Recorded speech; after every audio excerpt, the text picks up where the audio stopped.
Hi friends, പുതിയൊരു വീഡിയോയിലേക്ക് എല്ലാവർക്കും സ്വാഗതം. ഞാനിന്ന് ഉണ്ടാക്കാൻ ഉദ്ദേശിക്കുന്നത് ഗ്രീൻ ആപ്പിൾ അച്ചാറാണ്. അപ്പോൾ അതിന് വേണ്ടിയിട്ട് നമുക്ക് ഒരു പാത്രം അടുപ്പത്ത് വെച്ചിട്ട് നമുക്ക് അതിലേക്ക് ആവശ്യത്തിന് എണ്ണ ഒഴിച്ചു കൊടുക്കാം. ഈ എണ്ണ ഒഴിച്ച് കൊടുത്തതിന് ശേഷം അത് ചൂടായി വരുമ്പോൾ അതിലേക്ക് കടുക്, ഉലുവ ഇതെല്ലാം ഇട്ട് കൊടുത്തതിന് ശേഷം നമുക്കൊന്ന് അത് പൊട്ടിത്തെറിക്കുന്നത് വരെ വെയിറ്റ് ചെയ്യാം. കടുകും ഉലുവയും ലേശം കൂടുതൽ ഇട്ടു കേട്ടോ. ഓക്കെ, അത് പൊട്ടിത്തെറിച്ചതിന് ശേഷം നമുക്ക് അതിനകത്തേക്ക് ഇഞ്ചി, വെളുത്തുള്ളി ഇട്ട് കൊടുക്കാം. ഇഞ്ചിയും വെളുത്തുള്ളിയും ഞാൻ കുറച്ച് കൂടുതൽ എടുത്തിട്ടുണ്ട്. അത് നമ്മൾ അച്ചാറിടുന്നത് കൊണ്ടാണ് ഞാനത് ഇത്തിരി കൂടുതൽ എടുത്തേക്കുന്നത്. അപ്പോൾ അത് ഓരോരുത്തരുടെ ഇഷ്ടമാണ് എത്ര എടുക്കണ്ടെന്നുള്ളത്. എനിക്കിഷ്ടമായതുകൊണ്ട് ഞാൻ ഇത്തിരി കൂടുതൽ എടുത്തിട്ടുണ്ട്. ഓക്കെ, അത് നമുക്കൊന്ന് പയ്യൊന്ന് റെഡിയായി വരുന്നത് വരെ പയ്യൊന്ന് ഇളക്കി കൊടുക്കാം.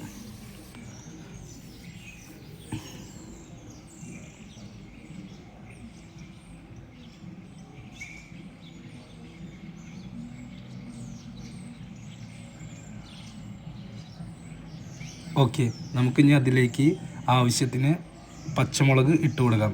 അച്ചാറായതുകൊണ്ട് തന്നെ ഞാൻ അതിലേക്ക് കുറച്ച് കൂടുതൽ പച്ചമുളക് വട്ടത്തിൽ സ്ലൈസായിട്ട് അരിഞ്ഞിട്ടിട്ടുണ്ട്. അപ്പോൾ അത് ഓരോരുത്തരുടെ ഇഷ്ടത്തിന് എത്രത്തോളം വേണം അത്രത്തോളം ഇട്ട് കൊടുക്കാം. ആ പച്ചമുളകും ഇട്ടതിന് ശേഷം നമുക്കൊന്ന് കുറച്ച് നേരം പയ്യൊന്ന് ഇളക്കി കൊടുത്ത് അത് റെഡിയാവുന്ന വരെ വെയിറ്റ് ചെയ്യാം.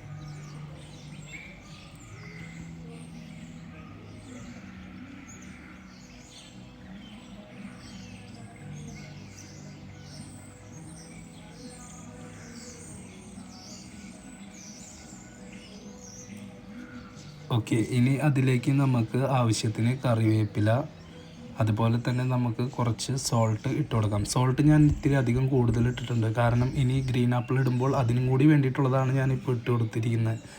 ഇനി അത് കുറവുണ്ടെങ്കിൽ നമുക്ക് ലാസ്റ്റ് ആയാലും ഇത് ഇത്തിരി ഇട്ട് കൊടുക്കാം. അപ്പോൾ സോൾട്ട് ഇട്ടതിന് ശേഷം നമുക്ക് ആവശ്യത്തിന് മഞ്ഞൾപ്പൊടി ഇട്ട് കൊടുക്കാം.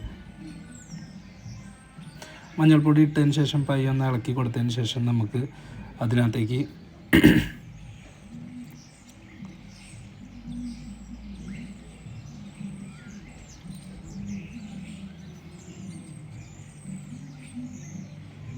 ആവശ്യത്തിന് മഞ്ഞൾപ്പൊടിക്ക് ശേഷം ആവശ്യത്തിന് മുളക് പൊടി കുറച്ച് കൂടുതൽ ഇട്ടായിരുന്നു, അച്ചാറാണല്ലോ. അപ്പോൾ അതും ഇട്ടിട്ട് പയ്യൊന്ന് ഇളക്കി കൊടുക്കുക.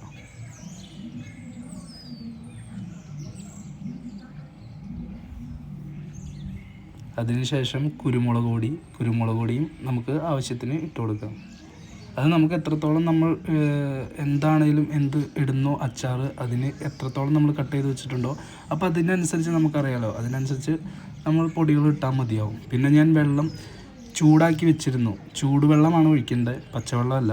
ഞാൻ വെള്ളം ചൂടാക്കി വെച്ചിരുന്നതാണ് അതിലേക്ക് ഒഴിച്ചത്. അതൊരു കുഴമ്പ പാകത്തിന് ചെറുതായിട്ടൊന്ന് ചാറാവുന്നവരെ ഒന്ന് ഒഴിച്ചു കൊടുത്ത് നല്ലപോലെ ഇളക്കി കൊടുക്കുക. അതിനുശേഷം അതിനകത്തേക്ക് വിനാഗിരി, ചൊറുക്ക അത് ഒഴിച്ചു കൊടുക്കാം. അത് ചൊറുക്ക് ഒഴിച്ചതിന് ശേഷം അതൊന്ന് നല്ലപോലെ തിളച്ചതിന് ശേഷം മാത്രമേ നമ്മൾ കട്ട് ചെയ്ത് വെച്ചിരിക്കുന്ന ആപ്പിൾ അതിലേക്ക് ഇടാവൂ. ആപ്പിൾ അതിലേക്ക് ഇട്ടതിന് ശേഷം നല്ലപോലെ ഇളക്കി കൊടുക്കുക. അത് ആപ്പിൾ മൊത്തത്തിൽ അതിൽ നല്ലപോലെ എല്ലാം മിക്സായി വരുന്നത് വരെ നമ്മളത് ഇളക്കി കൊടുക്കണം. തീ കുറച്ചിട്ടാലും കുഴപ്പമില്ല, കൂട്ടിയിടണ്ട. കാരണം നമുക്കത് ഓവർ തീയിൽ ഇതായി വരണ്ട, കാരണം അത് പെട്ടെന്ന് ഒലഞ്ഞു പോകാൻ സാധ്യതയുണ്ട്. അതുകൊണ്ട് ചെറുതായിട്ട് തീയിട്ടാൽ മതി. അത് മൊത്തത്തിലൊന്ന് മിക്സായി വരുമ്പോൾ നമുക്കത് ഇറക്കി വെക്കാം. അച്ചാർ പൊടി ഓരോരുത്തരുടെ ഇഷ്ടമാണ് ഇടേണ്ടത് എന്നുള്ളത്. ഞാൻ അച്ചാർ പൊടി യൂസ് ചെയ്തിട്ടില്ല. അപ്പോൾ നമുക്ക് നല്ലപോലെ മിക്സ് ആയതിന് ശേഷം നമുക്കത് മൂടി വെച്ച് നമുക്കത് ഇറക്കി വയ്ക്കാം. അപ്പോൾ അടുത്തൊരു വീഡിയോയുമായി കാണുന്നതുവരേക്കും എല്ലാവർക്കും ബൈ. എല്ലാവരും ഒന്ന് സബ്സ്ക്രൈബ് ചെയ്യണം ചാനൽ.